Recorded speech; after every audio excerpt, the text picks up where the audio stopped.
नमस्कार, स्वागत आप सभी का YouTube चैनल नॉलेज टीवी। सभी हरियाणा वासियों के लिए अभी अभी 10 धमाकेदार घोषणाएं, आदेश, बड़ी खुशखबरी। क्या है पूरी अपडेट, आइए देखते हैं।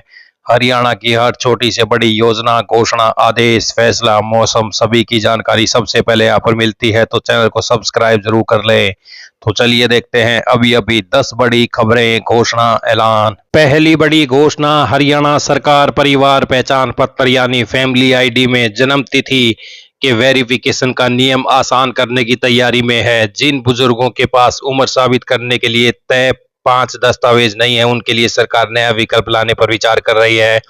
ऐसे मामलों में परिवार पहचान पत्र में दर्ज बड़े बेटे या बेटी के दस्तावेज के आधार पर भी उम्र की पुष्टि की जा सकेगी। सरकार ने यह भी साफ कर दिया है कि जब तक वेरिफिकेशन की प्रक्रिया पूरी नहीं होती, तब तक किसी भी पात्र बुजुर्ग की पेंशन बंद नहीं होगी। अभी डेट ऑफ बर्थ के लिए 5 चीजें जरूरत पड़ती हैं: जन्म प्रमाण पत्र, 10वीं की मार्कशीट, वर्ष 2019 तक बना वोटर आईडी कार्ड, पासपोर्ट या पेंशन पेमेंट ऑर्डर।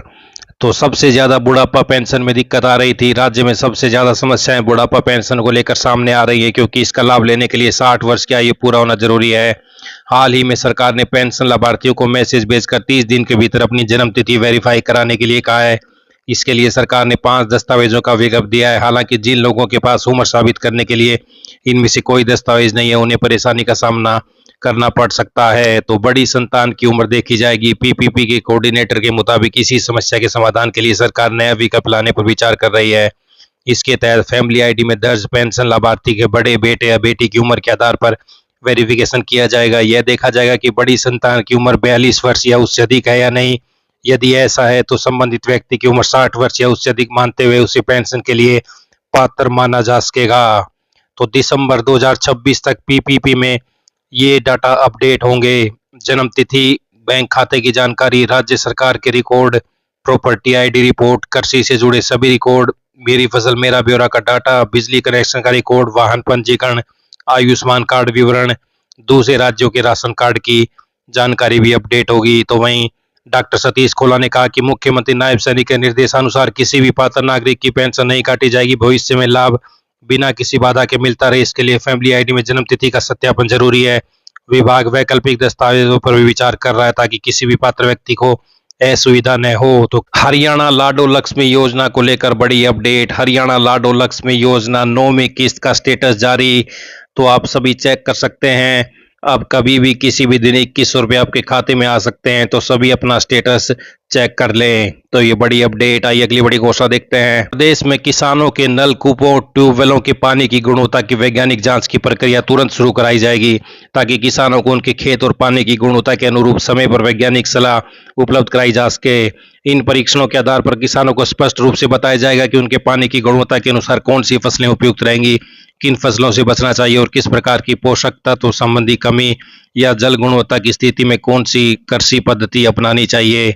तो ये कहना है हरियाणा मुख्यमंत्री से नायब सिंह सैनी। तो ये बड़ी अपडेट। आइए अगली बड़ी घोषणा देखते हैं। बात करते हैं मौसम की। हरियाणा के 7 जिलों में अचानक मौसम बदल गया। रविवार सुबह पानीपत, गुरुग्राम, झज्जर, रोहतक में तेज बारिश हुई। तो वहीं फरीदाबाद, यमुनानगर और भिवानी में भी हल्की बारिश हुई। हरियाणा के सभी जिलों में बादल छाए हुए हैं। 9 जुलाई तक रुक रुक कर आंधी और बारिश का दौर जारी रहेगा। आगामी 9 जुलाई तक राज्य में कई स्थानों पर गरज चमक के साथ छिटपुट बारिश का सिलसिला चलता रहेगा, जिससे उमस भरी गर्मी से थोड़ी राहत मिलेगी। कर्मचारी भविष्य निधि संगठन ईपीएफओ ने करीब 1 हफ्ते चले शेड्यूल अपग्रेड के बाद अपने यूनिफाइड मेंबर पोर्टल को दोबारा शुरू कर दिया है। इस बड़े सॉफ्टवेयर और डाटाबेस अपग्रेड के बाद पोर्टल का पूरा इंटरफेस बदल गया है। इसके साथ ही ईपीएफओ ने अपनी मेंबर सर्विस में कई बदलाव किए हैं, जिससे पीएफ खाता धारकों के लिए अब कुछ जरूरी काम करने का तरीका पूरी तरह बदल जाएगा। तो अब ईपीएफओ की वेबसाइट से एक्टिव नहीं होगा यूएएन। इस नए अपग्रेड के बाद ईपीएफओ पोर्टल से यूएएन एक्टिवेशन और सीधे नया यूएएन जनरेट करने की सुविधा को बंद कर दिया है। अब इन दोनों सेवाओं को पूरी तरह से सरकार ने उमंग ऐप पर शिफ्ट कर दिया है। इसके अलावा सुरक्षा को मजबूत करने के लिए आधार आधारित फेस ऑथेंटिफिकेशन को भी अनिवार्य कर दिया है। ईपीएफओ का कहना है कि इस बदलाव से ऑनलाइन सर्विस ज्यादा सुरक्षित, तेज और भरोसेमंद होगी। तो अब ईपीएफओ पोर्टल पर यूएएन एक्टिवेशन और नया नंबर जनरेट नहीं होगा, सिर्फ उमंग ऐप से होंगे ये काम। तो ये बड़ी अपडेट।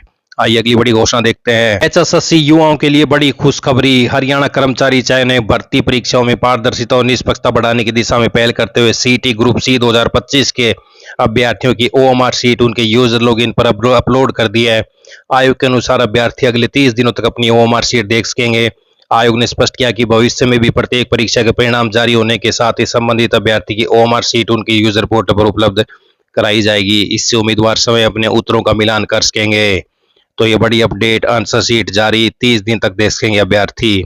आइए अगली बड़ी घोषणा देखते हैं। हरियाणा के कॉलेजों में यूजी कक्षाओं में दाखिले के लिए प्रक्रिया चल रही है। उच्च शिक्षा विभाग ने विद्यार्थियों की सुविधा को देखते हुए ऑनलाइन आवेदन की अंतिम तिथि में बढ़ोतरी की है, जिसके तहत अब विद्यार्थी 12 जुलाई तक ऑनलाइन आवेदन कर सकते हैं। इससे पहले अंतिम तिथि 30 जून तक निर्धारित की गई थी, जिसे बढ़ाकर 12 जुलाई कर दिया है।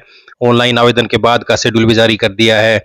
7 मई से ऑनलाइन आवेदन प्रक्रिया शुरू हुई थी, जिसमें विद्यार्थियों की सुविधा अनुसार बार बार अंतिम तिथि में बदलाव किया गया है। उच्च शिक्षा विभाग ने शैक्षणिक सत्र 2026-27 के लिए स्नातक पाठ्यक्रमों में ऑनलाइन दाखिले का संशोधित शेड्यूल जारी किया है। नए शेड्यूल के अनुसार आवेदन फार्म में सुधार या बदलाव करना है तो ओटीपी आधारित प्रक्रिया के माध्यम से 13 जुलाई तक सुधार कर सकेंगे। भारतीय विशिष्ट पहचान प्राधिकरण यूआईडीएआई ने आधार ऐप के जरिए आधार में ईमेल जोड़ने अपडेट करने की निःशुल्क सुविधा दे रखी है। इसके लिए आधार केंद्र जाने की जरूरत नहीं होगी। 1 जुलाई से शुरू सुविधा 6 महीने तक प्रभावी रहेगी। यह ऐप एंड्रॉयड और एप्पल आईओएस दोनों प्लेटफॉर्म पर उपलब्ध है। 2 दिन में 2.5 लाख से अधिक लोगों ने ईमेल अपडेट किया है। अब तक 40 लाख से अधिक लोगों ने मोबाइल नंबर और 10 लाख से अधिक ने पता अपडेट किया है। तो ऐप के जरिए आधार में मुफ्त में अपडेट कर सकेंगे ईमेल। तो ये सभी हरियाणा वासियों के लिए बड़ी खबरें, घोषणादेश, ऐलान, पल पल की अपडेट मिलती रहेगी। चैनल को सब्सक्राइब जरूर कर लें और छोटी से बड़ी अपडेट के लिए बहुत बहुत धन्यवाद।